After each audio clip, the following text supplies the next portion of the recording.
Dagdag proteksyon at pagbibigay ng karapatan naman sa mga internally displaced person ang pangunahing tinalakay ng Committee on Human Rights sa Kamara kahapon. Kabilang sa mga panukalang tinutukan ay ang House Bill 5703 o mas kilalang Bakwit Welfare Act. Ayon kay Akbayan Party List Representative Chel Jokno, sa ilalim ng panukala, binibigyan ng mandato ang pamahalaan na protektahan ang karapatan ng mga IDP at tiyakin na natatanggap nila ang sapat na tulong at suporta gaya na lang ng humanitarian assistance. Pananagutin rin ng sinumang individual o opisyal na magiging dahilan ng arbitrary displacement at bigong ibigay ang naturang tulong.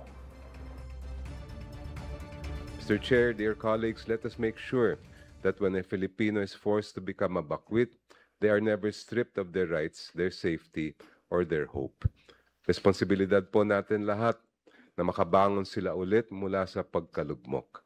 Akbayan natin ang ating mga kababayan sa panahon ng krisis.